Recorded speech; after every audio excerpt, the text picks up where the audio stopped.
সালাতু ওয়া সালামকে যে শিক্ষা দিলেন, থিওরি গুলো যে পড়াইলেন, এই ক্লাসে আদম কিন্তু শুধু একলা ছাত্র না, আদম শুধু একলা ছাত্র না, সমস্ত ফেরেশতারাও ওই ক্লাসের ভিতরে বসা। আল্লাহ রাব্বুল আলামিন শিক্ষা দিলেন, পড়াইলেন। আদম আলাইহিস সালাতু ওয়া সালামও ক্লাসে বসা, সমস্ত ফেরেশতারাও ক্লাসে বসা। ক্লাস যখন শেষ হয়ে গেছে, পাঠদান যখন শেষ হয়ে গেল, পড়াশোনা শেষ, আল্লাহ রাব্বুল আলামিন বলেন ক্লাস যখন শেষ হয়ে গেছে, পড়াটা যখন শেষ হয়ে গেছে, এখন পরীক্ষা নেওয়ার প্রয়োজন আছে না নাই? যখন ক্লাস শেষ, পড়াশোনাও শেষ, এখন পরীক্ষার প্রয়োজন আছে তো? তখন তো পরীক্ষা নিতে হবে। আল্লাহ রাব্বুল আলামিন সবাইকে পরীক্ষা ঘরে ডাকলেন, এক্সাম হল সব আসছে। আল্লাহ রাব্বুল আলামিন কয় আদমকে পরে নিয়ে আসি, আগে ফেরেশতারা সিরিয়াল বাই সিরিয়াল পরীক্ষা দাও। আদমেরটা পরে, পরীক্ষা আগে কে দিবে? ফেরেশতারা। আল্লাহ রাব্বুল আলামিন ফেরেশতাদেরকে ডাকলেন, বলে ও ফেরেশতারা, তোমরা পৃথিবীর প্রত্যেকটা বস্তুর নাম এবং তার গুণাবলী বর্ণনা করো। কি দিয়া কি বানানো যায়, কি দিয়া কি সৃষ্টি করা যায়, বিজ্ঞান নিয়ে আলোচনা করো। ফেরেশতা সব হাত উঠায় দিয়েছে, সারেন্ডার হয়ে গেছে। সুবহানাকা লা ইলমা লানা ইল্লা মা আল্লামতানা ইন্নাকা আনতাল আলিমুল হাকীম। আল্লাহ, আপনার জাত পবিত্র। আল্লাহ, আপনি আমাদেরকে সামান্য যতটুকু জ্ঞান দিয়েছে, এর চেয়ে বেশি কিছু করার মতো, একটার থেকে আর একটা বানানোর মতো, রিসার্চ করার মতো, বিজ্ঞান কিছু আবিষ্কার করার মতো ক্ষমতা আল্লাহ আমাদের নাই। ইলম তো আছে, জ্ঞান তো আছে। জ্ঞান তো আল্লাহ রাব্বুল আলামিন জীবজন্তুকে দিয়েছেন। গরুকেও লাঠি দেখাইলে দৌড়ায়, পালায় কি পালায় না? তো তারও তো জ্ঞান আছে। সে তার নিজের বাচ্চাকে দুধ পান করায়, তার বাচ্চার জন্য সময় দেয়, এটা জ্ঞান তো আছে। তো প্রত্যেকটা প্রাণীকে আল্লাহ রাব্বুল আলামিন কিছু সীমিত জ্ঞান দিয়েছেন, কিন্তু একটার থেকে আরেকটা তৈয়ার করার মতো ক্ষমতা, এটার সাথে এটা জোড়া দাও, এটা দিয়ে এটা, এইসব ক্ষমতা, এই জ্ঞান বুদ্ধি শুধুমাত্র আল্লাহ রাব্বুল আলামিন মানব জাতিকে দিয়েছেন। বলি সুবহানাল্লাহ।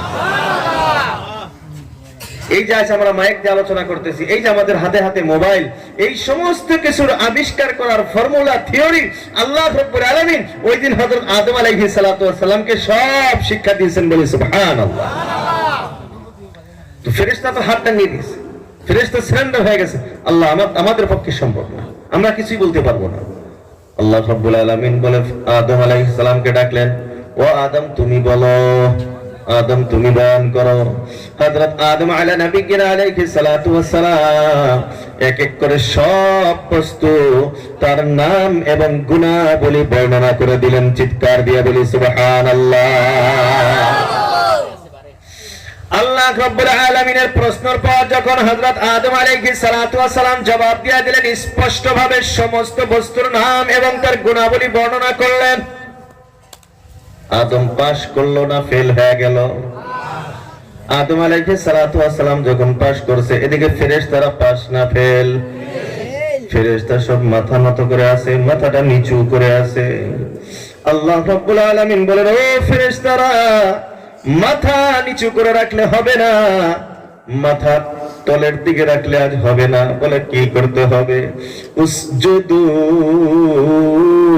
লি আদম, তোমরা সবাই আদমকে সিজদার মাধ্যমে প্রমাণ করে দাও যে আদম আমরা ফেরেশতাদের চেয়ে শ্রেষ্ঠ। বলি সুবহানাল্লাহ। এটা আল্লাহর গোলাম। আল্লাহ রাব্বুল আলামিনের অর্ডার হওয়ার সাথে সাথে শুধুমাত্র ফেরেশতাদেরকে অর্ডার হলো না, আল্লাহ রাব্বুল আলামিন যত সৃষ্টি জীব, যত মখলুক আল্লাহ রাব্বুল আলামিন সৃষ্টি করেছেন, সবাইকে আল্লাহ অর্ডার করলেন। সমস্ত মখলুক হযরত আদম আলাইহিস সালাতু ওয়াস সালামকে সিজদায় পড়ে গেলেন, সবাই সিজদা করলেন, শুধু একজন সিজদা করে নাই। ঠিক কি না? যে সিজদা করে নাই তারে তো আমরা চিনি, যে করে নাই তারে চিনি তো আমরা। কি নাম? মিস্টার মিস্টার ইবলিস সেজদা তো করেই নাই, উল্টা আল্লাহর সাথে তর্ক। নিজে সেজদা করে নাই, একটা তো ভুল করছে, দোষ করছে, উল্টা আরো আল্লাহর সাথে তর্ক তো জুড়েছে। আল্লাহ আমাকে আগুন দিয়ে বানাইছো, আগুনের কাজ হলো উপরের দিকে ওঠা।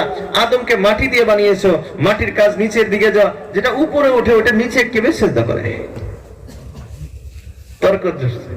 মুহতারাম দোস্ত আজিজ, ভুল করার পরে ভুল স্বীকার না করে তর্ক করে নেওয়ালা, এই সবগুলা হলো ইবলিসের দোস্ত। আমাদের মানুষের ভিতরে অনেকেই আছে ইবলিস মার্কা, আছে না নাই? ইবলিস মার্কা মানুষ নাই? কথা বলতেছেন না, খারাপ পাইতেছেন আপনারা? ভাষা বুঝতে তো অসুবিধা হইতেছে না নাকি? তো খারাপ তো লাগতেছে না? চলবো কিছু সময় তো ইনশাআল্লাহ চলবে। আল্লাহু আকবার। যারা আমরা দাঁড়িয়ে আছি, খাড়া হয়ে আছি, অল্প বসলে বালা দেখা বক্কা বক্কা রোপ। আল্লাহু আকবার কবীরা আলহামদুলিল্লাহি হামদান কাসীরা ওয়া সুবহানাল্লাহি বুকরাতাও ওয়া আসীলা। মাইকম্যান ভাই সাউন্ড কি কম কম আসেনি? কম কম আসেনি? ওলা কম কম লাগে। আরে ঠান্ডা বেশি লাগে কিছু, তার লাগে কম কম লাগতেছে আমার। আল্লাহু আকবার আল্লাহু আকবার কবীরা আলহামদুলিল্লাহি হামদান কাসীরা ওয়া সুবহানাল্লাহি বুকরাতাও ওয়া আসীলা। তো মুহতারাম দোস্ত আজিজ, আল্লাহ রাব্বুল আলামিন, এখন আসি একটা বস্তু, যে আল্লাহ রাব্বুল আলামিন শিক্ষা দিলেন কাকে? আদমকে, এবং আরো ফেরেশতাদেরকেও শিক্ষা দিলেন। তো আল্লাহ শিক্ষা দিলেন, তাহলে প্রথম শিক্ষককে? প্রথম শিক্ষককে শিক্ষা দিলেন কাকে? আদমকে। তো প্রথম ছাত্রকে? আদম আলাইহিস সালাতু ওয়াস সালাম। এই যে ঘটনাটা ঘটলো, এই স্কুলটা যে জায়গাতে এই ঘটনা ঘটলো, শিক্ষা দিলেন এবং শিক্ষা নিলেন। শিক্ষা যে জায়গাতে দেওয়া হয়, যে জায়গাতে শিক্ষা নেওয়া হয়, ওটাকে কি বলা হয়? মাদ্রাসা বা স্কুল। এটাই তো বলি, যে জায়গাতে শিক্ষা দান প্রদান আদান প্রদান করা হয়, ওটাকে বলা হয় মাদ্রাসা। তাহলে সর্বপ্রথম মাদ্রাসা কোনটা? সর্বপ্রথম মাদ্রাসা জান্নাত। সবাই বলেন সর্বপ্রথম মাদ্রাসা জান্নাত। কারণ এই ঘটনাটা ঘটেছিল, আল্লাহ শিক্ষা দেওয়া, আদমের শিক্ষা নেওয়া, এই ঘটনাটা ঘটেছিল কোথায়? জান্নাতের ভিতরে। তাহলে সর্বপ্রথম মাদ্রাসা জান্নাত। তাহলে আমরা ইতিহাসের সর্বপ্রথম শিক্ষক, সর্বপ্রথম ছাত্র এবং সর্বপ্রথম মাদ্রাসার ব্যাপারে আমরা জানলাম, ঠিক কিনা? এখন এটা ইতিহাসের সর্বপ্রথম মাদ্রাসা, সর্বপ্রথম শিক্ষক ইত্যাদি চলে গেল। এখন যদি আমরা এই ইসলামের দিকে আসি, রাসূলুল্লাহ সাল্লাল্লাহু আলাইহি সাল্লামের আরম্ভণি থেকে যদি আসি, আমাদের ইসলাম থেকে যদি আসি, ইসলামের সর্বপ্রথম মাদ্রাসা গারে হিরা। কি নাম? গারে হিরা। হিরা গুহা, জাবালে নূর, নূর পাহাড়ের একটা গুহা, যাকে বলা হয় গারে হিরা। হিরা গুহা যেটাকে বলা হয়, এটা হলো ইসলামের সর্বপ্রথম মাদ্রাসা। শিক্ষককে? হযরত জিবরাইল আমিন আলাইহিস সালাতু ওয়াস সালাম। ছাত্রকে? হযরত মুহাম্মদুর রাসূলুল্লাহ সাল্লাল্লাহু আলাইহি ওয়াসাল্লাম। ঘটনা তো সবাই জানি, আমি ঘটনার দিকে যাব না, অনেক লম্বা সময় যায়, চলে যায়। ইকরা বিসমি রাব্বিকাল্লাযী খালাক, খালাকাল ইনসানা মিন আলাক, ইকরা ওয়া রাব্বুকাল আকরাম, আল্লাযী আল্লামা বিল কলম, আল্লামাল ইনসানা মা লাম ইয়ালাম। এই যে 5টি আয়াত সর্বপ্রথম অবতীর্ণ হয়, হযরত জিবরাইল আমিন আলাইহিস সালাতু ওয়াস সালাম আল্লাহর রাসূলের নিকটে আসলেন, নিজের আসল আকৃতিতে আসলেন। অনেক ঘটনা লম্বা। আল্লাহ রাসূলকে বললেন, ইয়া মুহাম্মদ ইকরা, ও মুহাম্মদ তুমি পড়ো। আল্লাহ রাসূল জবাব দিলেন, মা আনা বিকারিন, আমি তো পড়তে জানি না, আমি পড়তে পারি না। 3বার ঘটনা ঘটছে, 3বার প্রশ্ন, 3বার জবাব জানি না। চতুর্থবার পড়া আরম্ভ করছে। এই যে 3বার পড়া না বলে তারপরে পারলো, এই 3বার হওয়ার ভিতরেও আল্লাহ রব্বুল আলামিন অনেক কথা রেখেছেন, বলি সুবহানাল্লাহ। ওই দিকে এখন যাব না, অনেক সময় লেগে যাবে। আল্লাহ তৌফিক দেয়, সময় যদি বাঁচে পরে এদিকে দেখা যাবে। 3বার না করছে, 3বার নিষেধ করেছে। এই 3বার নিষেধের ভিতরে 3টা বড় বড় রহস্য রয়েছে, বলি সুবহানাল্লাহ। এটা হলো ইসলামের সর্বপ্রথম মাদ্রাসা। হযরত জিবরাইল আমিন আলাইহিস সালাতু ওয়াস সালাম হলেন শিক্ষক, হযরত রাসূল করিম সাল্লাল্লাহু আলাইহি ওয়াসাল্লাম হলেন ছাত্র। আর সর্বপ্রথম আয়াত নাযিল হলো 5টি। এখন আল্লাহ রাসূলের উপর নবুয়ত এসে গেল, আল্লাহ রাসূল সাল্লাল্লাহু আলাইহি ওয়াসাল্লাম নবী রাসূল হয়ে গেছেন। এখন দ্বীন প্রচার করা আরম্ভ করছে, মানুষ আস্তে আস্তে মুসলমান হইতেছে, মানুষ আস্তে আস্তে ঈমানওয়ালা হইতেছে। এরা আল্লাহর গোলাম, যারা মুসলমান হয়, যারা ঈমানওয়ালা হয়, তাদের দ্বীনি শিক্ষার প্রয়োজন আছে না নাই? আল্লাহ রাসূল আল্লাহর হাবিব সাল্লাল্লাহু আলাইহি ওয়াসাল্লাম ওই সময় প্রথমত অবস্থায় যারা ঈমান গ্রহণ করতেন, যারা মুসলমান হয়ে যাইতেন, তাদের পড়াশোনার জন্য, তাদের দ্বীন শিক্ষা করার জন্য সাফা পাহাড়ের নিকটে, এখন তার ওইগুলা নাই, এখন তো কাবা টাবা সব একবারে বিল্ডিং টিল্ডিং বানায় হুলস্থুল করে ফেলাইছে। সাফা পাহাড়ের নিকটে একজন সাহাবীর বাড়ি ছিল, সাহাবীর নাম ছিল আরকাম বিন আরকাম, বাপের নামও আরকাম, ছেলের নামও আরকাম। আরকাম বিন আরকাম রাদিয়াল্লাহু তাআলা আনহু, তিনার বাড়িটাকে, তিনার ঘরটাকে আল্লাহ রাব্বুল আলামিন, আল্লাহ রাসূল সাল্লাল্লাহু আলাইহি ওয়াসাল্লাম মাদ্রাসা হিসাবে ঘোষণা দিলেন। চিৎকার দিয়ে বলি সুবহানাল্লাহ। আল্লাহ রাসূল সাল্লাল্লাহু আলাইহি ওয়াসাল্লাম দিনের বেলা ওই বাড়িতে যাইতেন।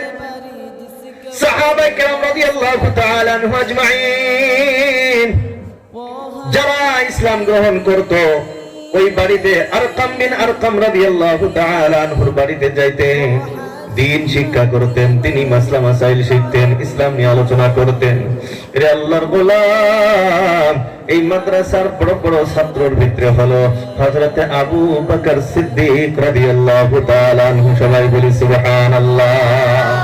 আর এই মাদ্রাসারই তো ছাত্র হযরত সাইয়্যিদুশ শুহাদা আমির হামজা রাদিয়াল্লাহু তাআলা আনহু। এই মাদ্রাসাই হলো সেই মাদ্রাসা, যে মাদ্রাসার ঘরের ভিতরে হযরত ওমর রাদিয়াল্লাহু তাআলা আনহু ইসলাম গ্রহণ করেছিলেন। বলি সুবহানাল্লাহ। এর আল্লাহর গোলাম হযরত ওমর আব্দুল খাত্তাব রাদিয়াল্লাহু তাআলা আনহু নাঙ্গা তলোয়ার নিয়ে ঘোড়ার পিঠে উঠে যাইতেছে। বলে কেন যায়? নাউযু বিল্লাহ, নাউযু বিল্লাহ, রাসূলুল্লাহ সাল্লাল্লাহু আলাইহি ওয়াসাল্লামকে হত্যা করবে। রাস্তার ভিতরে বনু সুহরার একজন সাহাবী, বনু সুহরা বংশের একজন সাথীর সঙ্গে দেখা।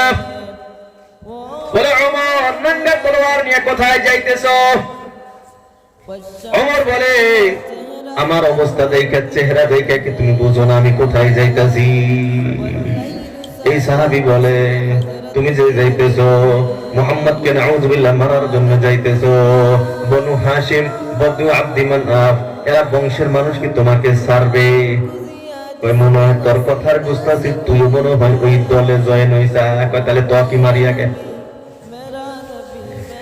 ওই বনু জোহরা বংশের একজন সাহাবী যে ছিল, সাহাবী বলতেছে, আরে আমার খবর পরে নাও, আমারে তুমি পরে বাইরে নিয়ে আগে তোমার বাড়ির খবর নাও। বলে কি হয়ে গেছে?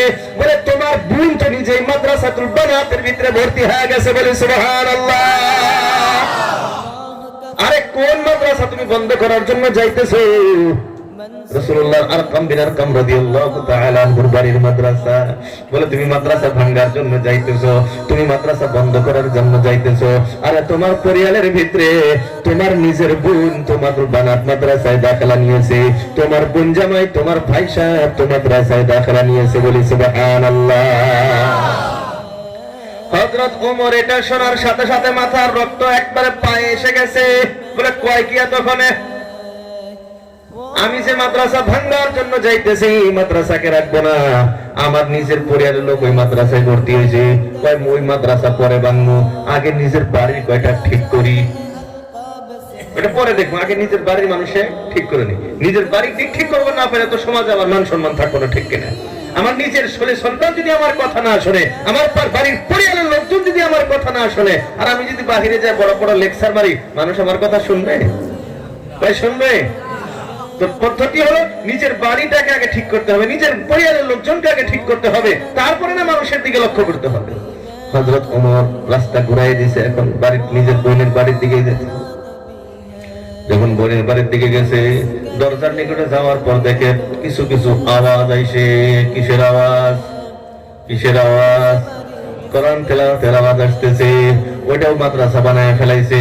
হযরতে খাব্বাব বিন আরত রাদিয়াল্লাহু তাআলা আনহু লুকাইয়া লুকাইয়া হযরতে ওমরের বোন এবং বোন জামাইরে কোরআন শিক্ষা দিতেছেন। বলি সুবহানাল্লাহ।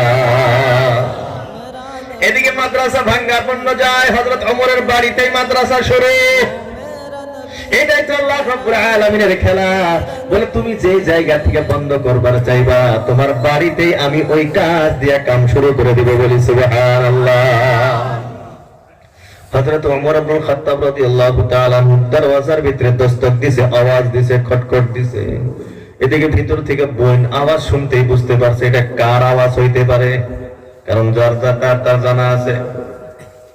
হযরত ওমরের বোন বুঝতে পারছে, বলে ওমর আসছে, আমার ভাই আসছে। হযরত খাব্বাব বিন আরত রাদিয়াল্লাহু তাআলা আনহু যিনি তাদেরকে কোরআনে কারীম শিক্ষা দিতেছিলেন, জলদি করে হযরত খাব্বাব রাদিয়াল্লাহু তাআলা আনহুকে লুকায়া দিলেন। আমাদের কি হয় হবে, আপনার যাতে কোনো ক্ষতি না হয়। হযরত খাব্বাব রাদিয়াল্লাহু তাআলা আনহুকে লুকায়া দিলেন। লুকায়া দেওয়ার পর হযরত খাব্বাবকে লুকানোর পর হযরত ওমরের বোন জামাই দরওয়াজাটা যখন খুলছে, হযরত ওমর দরওয়াজা খোলার সাথে সাথে একটা থাপ্পড় দিয়ে দিয়েছে। এটা আল্লাহর গোলাম, এটা আল্লাহর গোলাম। হযরত ওমরের বোন এখন আগ বাইরে আসছে। হযরত ওমরের বোন যখন আগ বাইরে আসছে, হযরত ওমরের বোনের একটা থাপ্পড় বসায় দিছে। থাপ্পড়টা খায় হযরত ওমরের বোন মাটির ভিতরে একবারে পড়ে গেছে। এটা আল্লাহর গোলাম মাটির থেকে পড়ে, মাটিতে পড়ার পর আবার যখন দাঁড়াইছে, হযরত ওমর দ্বিতীয়বার যখন আবার বোনরে হাতটা উঠাইছে, হাতটা দিয়ে একটা চড় দিব, একটা থাপ্পড় দিব। এটা আল্লাহর গোলাম হযরত ওমরের বোন ওমরের হাতটা থাপা দিয়া ধরে ফেলছে। বলি সুবহানাল্লাহ। হযরত ওমরের বোন হাতটাকে ধরে ফেলছে, হাতটাকে ধরে ফেলছে। শুধুমাত্র হাতটা ধরে নাই, শুধুমাত্র হাতেই জবাব দেয় নাই, জবানটাও খুলে ফেলছে। বলতেছে, ওরে ওমর, তুমি কি ভুলে গেছো তুমি যে খাত্তাবের বেটা, ওই খাত্তাবের বেটি কিন্তু আমি। আর যে খাত্তাবের রক্ত তোমার শরীরে প্রচলিত আছে, আমার ভিতরেও কিন্তু সেই খাত্তাবের রক্ত প্রচলিত আছে। তার মানে এখন একবার হাতটা উঠায় দেখো, তাইলে কিন্তু আমি আর মানব না যে আমার বড় ভাই ওমর আছে, ওইখানে কিন্তু আর সই দিব না। কারণ ইসলামের ব্যাপারে, ইসলামের বিপক্ষে আমি ভাই বন্ধু বাপ মা কোনো কিছুই চিনি না। চিৎকার দিয়া বলি সুবহানাল্লাহ। আর এটাই তো ছিল সাহাবায়ে কেরামের ঈমানি পাওয়ার। হযরত আবু বকরের একটা ঘটনা মনে পড়ে গেল। হযরত আবু বকর সিদ্দিক রাদিয়াল্লাহু তাআলা আনহু তো প্রথম মুসলমান হয়েছেন, ঠিক কিনা? তিনার ছেলে মেয়ে এখনো মুসলমান হয় নাই। সম্ভবত বদর বা উহুদের যুদ্ধের ঘটনা, তার কিছুদিন পরের ঘটনা, উহুদ বা বদরের যুদ্ধের পরের ঘটনা। হযরত আবু বকরের ছেলে হযরত আবু বকর সিদ্দিক রাদিয়াল্লাহু তাআলা আনহুর ছেলে, বাপ ছেলে দুইজন বৈশা গল্প করতেছে। এখন ছেলে আবু বকরকে বলে, আব্বাজান, ওই যুদ্ধের মধ্যে আমার তলোয়ারের সামনে তুমি এসে গেছিলা, আমার তলোয়ারের সামনে তুমি আসছিলা, তুমি আমার বাপ হওয়ার কারণে আমি তোমারে হত্যা করি নাই। এটা আল্লাহর গোলাম হযরত আবু বকর তখন তার সন্তানকে জবাব দিলেন, রে তোমার সামনে আমি আসছিলাম, তুমি আমারে হত্যা করো নাই বাপের বাপ হওয়ার কারণে, কিন্তু আল্লাহর কসম, আল্লাহর কসম, আমার তলোয়ারের সম্মুখে যদি তুমি আসতা, আমি জীবনে এটা ভাবতাম না তুমি আমার সন্তান। কারণ ইসলামের বিপক্ষে বাপ ছেলে বলে কোনো কথা না। হযরত ওমর ইবনে খাত্তাব রাদিয়াল্লাহু তাআলা আনহুর বোন যখন এমন ভাবে ধমকটা দিছে, আওয়াজটা বাইর করছে, আওয়াজ শোনার সাথে সাথে হযরত ওমরের কলিজার ভিতরে একটা কাঁপানি দিছে, কলিজা কাঁপা আরম্ভ হয়ে গেছে। আরে কি হয়ে গেল? যে বোন জীবনে আমার দিকে চোখ তাকাইতো না, আমার দিকে জীবনে চোখটা উঠাইতো না, আজ সেই বোনটা আজ আমার দিকে এমন ভাবে কথা বলে। এখন ওমর অল্প ডাউন, ব্যাটারি অল্প ডাউন হয়েছে ওমরের। এখন আস্তে আস্তে কয়, আচ্ছা তোরা কি পড়তে আসলি আমার অল্প শোনা, কি পড়ছ এটা দেখা, আমাকে বলবো দেখা। হযরত ওমর বোন বলতেছে, না না, এমন অবস্থায় তোমাকে দেখানো যাবে না। বলে তাহলে কি করতে হবে? বলে ওযু গোসল করে আসো। অপবিত্রতা অবস্থায়, নাকবাক অবস্থায় কোরআনের আয়াত পড়া যাবে না, কোরআনের আয়াত ধরা যাবে না। হযরত ওমর ইবনুল খাত্তাব রাদিয়াল্লাহু তাআলা আনহু, হযরত ওমর ওযু গোসল করে আসলেন। আসার পর ওই যে পৃষ্ঠাটা, কাগজটা ছিল, কাগজটা সামনেকে নিয়ে হযরত ওমরের বোনগুলো পড়তাছে। ওই সময় তিনারা হযরত খাব্বাব বিন আরত রাদিয়াল্লাহু তাআলা আনহুর কাছে সূরা তাহা তিনারা শিখতেছিলেন। এখন হযরত ওমর তো আর একবারে মূর্খ ছিল না, মূর্খ ছিল কে?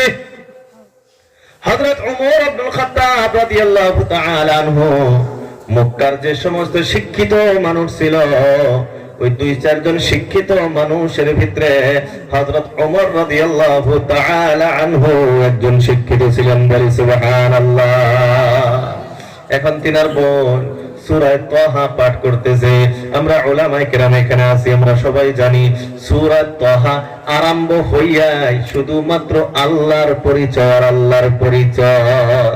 সূরা তাহার ভিতরে শুধুমাত্র আল্লাহ নিজের পরিচয় দিয়েছে যে আমি কে, আমি কে, আল্লাহর পরিচয় দিয়েছে। হযরত ওমর তো আরবি বুঝে শিক্ষিত ছিল, আয়াত শুনতেছে আর লাহে লাহে চোখ দিয়ে পানি বাড়ায় যে কথা তো হাসা, আল্লাহ তো এরকমই হয়। আমি যার সামনে মাথা নত করি, আমি যার সামনে সেজদা করি, এর ভিতরে তো এমন গুণ নাই, এমন ক্ষমতা নাই, তাহলে তো আল্লাহ তো আসলে এইটা।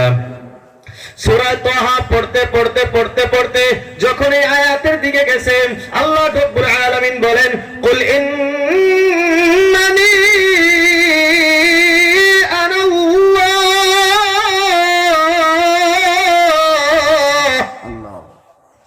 ইন্নানি আনাল্লাহ। আরে বলো আমি তো আল্লাহ। আল্লাহ রাব্বুল আলামিন তাহার ভিতরে বলেন ইন্নানি আনাল্লাহ। ওমরের দিকে এখন ইশারা করে বলতেছি, এ ওমর তুমি বলো ইন্নানি আনাল্লাহ, আমি তো আল্লাহ। এই যে আমার গুণগান শুনলাও, সূরা তাহায় তো আল্লাহর গুণগান আছে। আল্লাহ বলে এই যে গুণগান গালি শুনলাও, ইন্নি আনাল্লাহ, আমি তো সেই আল্লাহ, লা ইলাহা ইল্লা আনা, আমি ছাড়া অন্য কোনো তো উপাস্য নাই, আমি ছাড়া অন্য কোনো ইলাহ নাই, আমি ছাড়া অন্য কোনো মাবুদ তো নাই, ফা'বুদনি, ও আমি আল্লাহর তুমি ইবাদত করো। আয়াতটা যখনই শুনছে, আয়াত ওমরের কলিজার ভিতরে একবারে পার করে গেছে। হযরত ওমর কয়, ও আমার বোন, আমার রাসূল মুহাম্মদের নিকটে নিয়ে যাও। বলি সুবহানাল্লাহ। এখন ওই যে শিক্ষক সাহাবীর নাম কি ছিল? ওই যে লুকায় রাখছিল যে সাহাবী, হযরত খাব্বাব বিন আরত রাদিয়াল্লাহু তাআলা আনহু লুকাইনে জায়গা থেকে বাহির হয়ে গেছে। চিৎকার দিয়ে হযরত ওমরকে সুসংবাদ দেয়, বুশরা ইয়া মুহাম্মদ ইয়া ওমর, ও ওমর সুসংবাদ গ্রহণ করো, আবশির ইয়া ওমর, ওমর তুমি সুসংবাদ গ্রহণ করো, ওমর তুমি সুসংবাদ গ্রহণ করো। বলে কিসের সুসংবাদ? বলে গত রাতে আল্লাহ রাসূল আল্লাহর হাবিব সাল্লাল্লাহু আলাইহি ওয়াসাল্লাম আল্লাহর কাছে দোয়া করছে, ও আল্লাহ, আমর ইবনে হিশাম, আমর ইবনে হিশাম অথবা ওমর আব্দুল খাত্তাব, 2 ওমরের ভিতরে এক ওমরের দ্বারায় আল্লাহ তুমি ইসলামের শক্তি বাড়ায় দাও। বলি সুবহানাল্লাহ। আল্লাহ রাব্বুল আলামিন, আল্লাহ রাসূল আল্লাহর হাবিব সাল্লাল্লাহু আলাইহি ওয়াসাল্লাম রাতের বেলায় দোয়া করছে, আল্লাহ ওমর আব্দুল খাত্তাব অথবা আমর ইবনে হিশাম, তার মানে আবু জেহেল, আল্লাহ ওমর অথবা আবু জেহেল, এই দুইজনের মাধ্যমে যাকে আপনার আল্লাহ পছন্দ হয় তার উসিলায় আপনি দ্বীনে ইসলামকে শক্তি দেন, ইসলামের সহায় করেন। ওরে ওমর তুমি সুসংবাদ নাও, আল্লাহর রাসূলের দোয়া তোমার জন্য কবুল হয়ে গেছে। বলি সুবহানাল্লাহ। এই জন্যই তো বলে সারা পৃথিবীর মানুষ মুরিদুন নবী, সারা পৃথিবীর মানুষ মুরিদুর রাসূল, সমস্ত মানুষ রাসূলকে চাহনেওয়ালা। আমরা ঈমান আনছি রাসূলকে চাইয়া, সব সাহাবা রাসূলকে চাইয়া ঈমান আনছে, কিন্তু হযরত ওমর নিজে চাইয়া ঈমান আনে নাই, রাসূল মুরাদুন নবী, রাসূলুল্লাহ চাইয়া তারে ঈমানে আনছে। বলি সুবহানাল্লাহ। সব সাহাবী নিজে ঈমান আনছে নিজের চাহত নিয়ে, হযরত ওমর আনে নাই। আল্লাহ রাসূল পছন্দ করে ঈমান আনাইছে, আল্লাহ রাসূল খালি দোয়া করছে, পছন্দ করছে ঈমানের জন্য কে? আল্লাহ। কারণ আল্লাহ রাসূল দুইজনকে দিছিল, আল্লাহ দুইজনের ভিতরে যাকে পছন্দ হয় তার দ্বারা ইসলামকে শক্তি দাও। আল্লাহ রাব্বুল আলামিন ওমরের ইসলামকে পছন্দ করে আল্লাহ ইসলাম গ্রহণ করাইছেন, বলে সুবহানাল্লাহ। এ আল্লাহর গোলাম, এখন তিনজনেই গেতাছে, কই যায়? ওই যে আরকাম রাদিয়াল্লাহু তাআলা আনহু বাড়ির মাদ্রাসায়। আগে তো গেছিল, বাড়াইছিল কিসের জন্য? মাদ্রাসা ভাঙ্গার জন্য বাড়াইছিল, মাদ্রাসা ভাঙবার জন্য। এখন গেতাছে মাদ্রাসায় নিজেই ভাঙবার জন্য। আইছিল কতল করার জন্য, এখন যাইতাছে নিজেই কতল হওয়ার জন্য, ঠিক কিনা? এর আল্লাহর গোলাম, ওই বাড়ির দরজা পর্যন্ত যেখান দেখেছেন, দরজার ভিতরে একজন সাহাবী ছিল, লুকাইয়া দেখে যে ওমর আসতেছে, হাতের ভিতরে তলোয়ার খোলা। বলতেছে, ইয়া রাসূলুল্লাহ, ওমর আসতেছে, ভাবসাব তো বেশি ভালো দেখা যায় না। রাসূলুল্লাহ সাল্লাল্লাহু আলাইহি ওয়াসাল্লামের নিকটে বসা ছিল তিনার আদরের চাচা সাইয়্যিদুশ শুহাদা হযরত আমির হামজা রাদিয়াল্লাহু তাআলা আনহু। হযরত আমির হামজা রাদিয়াল্লাহু তাআলা আনহু এবার গেটের বেগলে আসলেন, গেটের নিকটে আসলেন, সাহাবীকে সরায় দিয়েছে, তুমি সরো, গেট আমি খুলবো। যদি ওমরের নিয়ত ভালো হয় তাহলে তো আলহামদুলিল্লাহ, আর যদি ওমরের নিয়ত ভালো না হয় তাহলে ওমরের তলোয়ার আর ওমরের গর্দান হবে।